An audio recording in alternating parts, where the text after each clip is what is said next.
Այսի 2-ի լույս 3-ի գիշերը Ղարաբաղ-ադրբեջանական հակամարտությունների շփման գծում հակառակորդը շարունակել է խախտել կրակի դադարեցման պայմանավորվածությունը, կիրառելով տարբեր դրամաչափի հրաձգային զինատեսակներ եւ 82 մմ-անոց ականանետեր։ Պաշտպանության բանակի առաջապահ զորամասերը տիրապետում են օպերատիվ իրադրությանը եւ շարունակում վստահորեն իրականացնել մարտական հերթապահություն։ Հայ-ադրբեջանական պետական սահմանագոտու հյուսիս-արևելյան հատվածում ադրբեջանական կողմն այս գիշեր եւս շարունակել է տարբեր դրամաչափի հրաձգային եւ դիպուկահար զինատեսակներից հիմնականում անկանոն բնույթի կրակահերթեր արձակել հայ դիրքապահների Հայաստանի Հանրապետության զինված ուժերը վստահորեն վերահսկում են սահմանային իրավիճակը եւ իրավիճակին համարժեք գործողությունների են դիմում միայն հակառակորդի կողմից արձանագրվող նպատակային խախտումների դեպքում։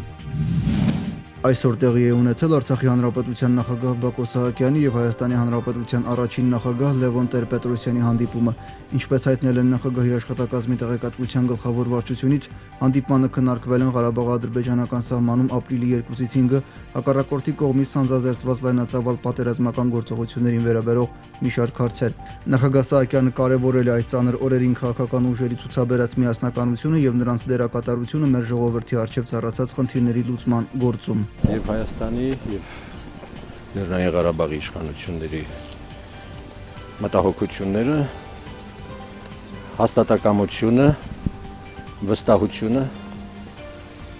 այնպես որ ես կարծում եմ իշխանությունները հանգիստ, զուսպ անում են այն, ինչ պահանջում է այսօրվա իրավիճակը։ Այս մասը Գյուլիստանի ձախ հատվածն է, Գյուլիստանի ձախ հատվածից վերև այն բոլորի վրա հակառակորդի առաջին մարտական դիրքն է։ Երկրորդ իր դիրքը այն մի բլուրն է, որ սպիտակ ավազեր են։ Գյուլիստանի մեջ էլ մարտական դիրք ունի ինքը։ Ապրիլի 2-ին կապիտան Ասրյանը իր ստորաբաժանման հետ հենց այս դիրքում էր, երբ հակառակորդը սահմանի ողջ երկայնքով առաջխաղացման փորձը սկսեց։ Հրետակոծությունը սովորականից անհամեմատ ակտիվ էր, սակայն չեն շփոթվել, գործել են ըստ նման դեպքերի համար նախատեսված պլանի։ Ու ըստ մարտական հաշվարկի ամեն մեկը զբաղեցել են շրջանաձև պաշտպանություն, ամեն վարքան սպասում ենք, որ հնարավոր է իրականային կրակոցներից հետո փորձի ճեղքում անի,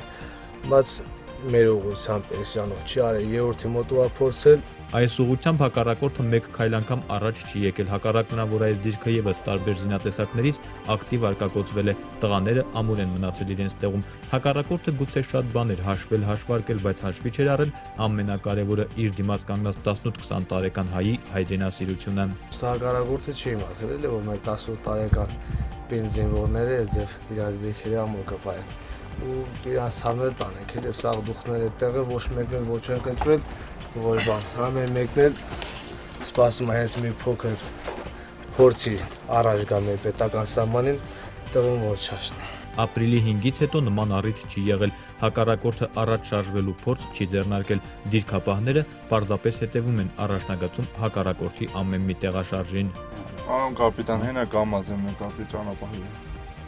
Թշնամու անգամ փոքր տեղաշարժը գրանցվում, զեկուցվում, ուսումնասիրվում է, հակառակորդը պետք է դիրքապահին հանկարծակի բերելու հնարավորություն չունենա։ Դա շատ սխալ է հակառակորդին թերագնահատելը։ Մենք միշտ պիտի վատը մտածենք ու այդ վատին պատրաստենք։ Եթե ինքը ինչ-որ գործողություն փորձի անի ու այդ մենք վատը մտածելով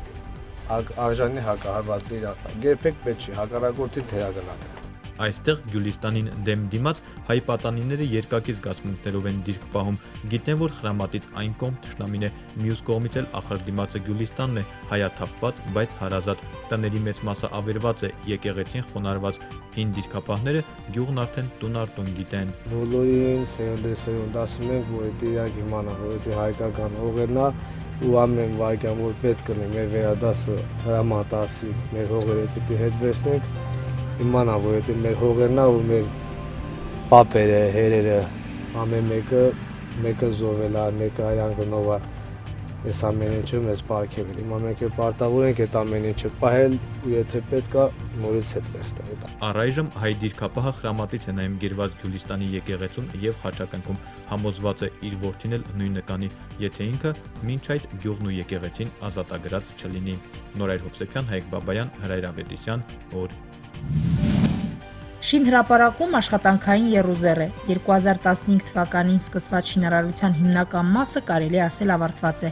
Մնացել է լուծել որոշ կազմակերպչական հարցեր, ձեռք բերել ավարտական փուլի համար նախատեսված շինանյութը։ Գործընթացն ավելի ակտիվ կկազմակերպվեր, եթե չլիներ սահմանային լարվածությունը, ասում է Պանթ սահմանափակ պատասխանատվությամբ ընկերության գործադիր տնօրեն Սերգեյ Հարությունյանը։ Проблем практически никаких нет по строительству, не считая Խնդիրներ շինարարության հետ կապված չկան, չհաշված վերջին շրջանում սահմանում ընթացող ռազմագործողությունները, որոնք իրենց ազդեցությունն են թողել աշխատանքի տեմպի վրա։ Կոլեկտիվի 30-ից 40% երիտասարդ աշխատուժը զինվորագրվել է Արյունիքի պաշտպանության գործին, այդ նպատակով տեղափոխվել է նաև տեխնիկան։ Չնայած դրան կկենտրոնացվեն բոլոր ուժերը, կաշխատենք օր ու գիշեր, որ ժամանակացույցի համաձայն ընթացիկ տարվա սեպտեմբերին օբյեկտը շահագործման հանձնվի։ Ավարտված են արտաքին կոմունիկացիոն աշխատանքները, միացվել են ջեռուցման, օդափոխության ջրային համակարգերը, կոյուղու ցանցի կառուցումը ավարտման փուլում է։ Զուգահեռ իրականացվում են շենքի արտաքին երեսապատման եւ ներքին հարդարման աշխատանքները։ Նկուղային հարկում արդեն բրծած է սանհանգույցների սալիկապատման աշխատանքները, արդեն տեղադրում է զուգահեռակոնքեր, լվացարաններ եւ այլն։ Նկուղային հարկից արդեն այս եւ ասենք հավաքելով բարձրանում է։ Երկրորդ եւ երրորդ հարկերում նախատեսվում է օգտագործվող տանիք։ Այս պահին նաեւ տանիքն է կառուցապատվում։ Հատակներում իրականացնում ենք հարթեցման աշխատանքները, ասեմ որ տանիքը նախատեսված է առանց թիթեղի, հարթ տանիք ու երկու շերտ իզոգամով ու վրայից քարենք շարելու հատուկ դանգրատների վրա, ասենք նայելուց ինքը հարթալներով տակից թեկություններ տված է, որ ջուրը հոսի շենքի ներսով ու միացվի մեր կոյուղով։ Զուգահեռ կատարվում է նաև բարեկարգման աշխատանք։ Շինարարության պատասխանատուները հավաստիացնում են, որ աշխատանքներն ընթանում են ըստ ժամանակացույցի, այնպես որ 35 մահճակալի համար նախատեսված ուռուցքաբանական կենտրոնը շահագործման կհանձնվի սահմանված ժամկետում։ Գոհար Ռուստամյան, Միրուժան Հարապետյան, օր